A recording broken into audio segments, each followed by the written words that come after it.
अब हम लोग पढ़ने वाले हैं GERD। GERD में थियोरी एग्जाम में क्या क्या लिखना पड़ सकता है।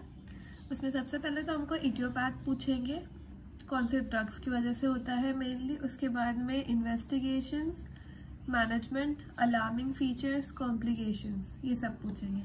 तो GERD का जो पेशेंट होता है वो कैसे प्रेजेंट करता है। ये पेशेंट के अंदर होता है अपर एब्डोमिनल पेन होता है जो रेडिएट कर रहा होता है बैक को, डिस्पेप्सिया होता है, रिगर्गिटेशन होता है और फूड का एपिगैस्ट्रिक बर्निंग होता है जो अग्रीवेट होता है मील्स पे और लाइंग डाउन पे। पेप्टिक अल्सर पे भी वो मील्स पे अग्रीवेट हो रहा था और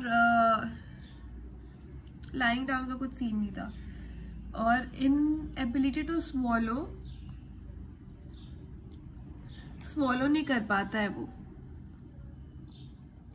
केकिक्सिया बढ़ जाता है पेशेंट के अंदर। ठीक है। GERD कब डेवलप होता है। GERD develops when oesophageal mucosa is exposed to gastroduodenal contents for prolonged period that results in oesophagitis. ठीक है। जो GERD कब होता है, जब इसोफेजियल म्यूकोसा गैस्ट्रोड्यूडेनल कंटेंट से एक्सपोज होता है बहुत ज़्यादा प्रोलॉन्ग टाइम के लिए, तो उसकी वजह से इसोफेजाइटिस हो जाता है। तो GERD की इटियोलॉजी क्या होती है, अगर लोअर इसोफेगस पिंचर की टोन जो है वो कम हो गई। उसके बाद में एंटीकोलिनर्जिक ड्रग्स जैसे कि calcium channel blockers, diazepam, caffeine, theophylline, alcohol, smoking, ये सब की वजह से भी GERD हो सकता है। इसके बाद में डिलेड इसोफेजियल क्लियरेंस की वजह से इंक्रीज इंट्रा एब्डोमिनल प्रेशर जो कि ओबेसिटी में बढ़ता है। ये सब में delayed gastric emptying, diabetes mellitus medications की वजह से, gastric acid hyper secretion, hiatus hernia, ये सब है एटियोलॉजी ऑफ GERD। इसके बाद में क्लिनिकल फीचर्स क्या होता है GERD का।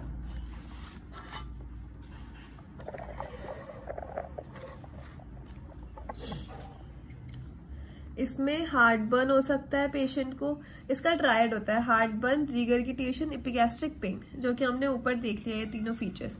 इसके अलावा फैटी डिस्फेजिया होता है, ओडाइनोफेजिया हो सकता है, पेनफुल स्वॉलोइंग, ओवरवेट पेशेंट हो जाता है, वाटर ब्रश साइन होता है। क्या होता है इसके अंदर, रिफ्लक्स ऑफ एसिड या फिर बाइल हो जाता है माउथ में, जिसकी वजह से एक्सेस सलाइवेशन होता है। इसके बाद में इसके इन्वेस्टिगेशन क्या करेंगे हम इसमें। इन्वेस्टिगेशन में endoscopy, ambulatory 24 hour pH monitoring, manometry, motility disorder को चेक करने के लिए बेरियम स्वॉलो स्टडी।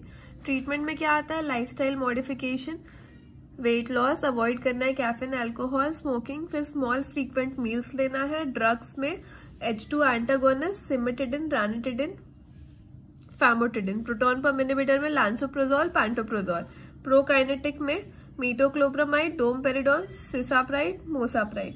सर्जरी में फंडोप्लाइकेशन, सर्जरी में हम क्या करते हैं, फंडोप्लाइकेशन करते हैं या फिर गैस्ट्रोप्लास्टी करते हैं।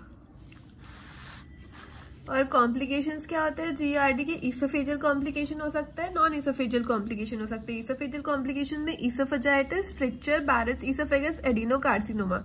नॉन इसोफेजियल में आता है recurrent pneumonia, nocturnal asthma, laryngopharyngeal reflux. इसके बाद में हम देखेंगे अक्यूट पैनक्रिएटाइटिस।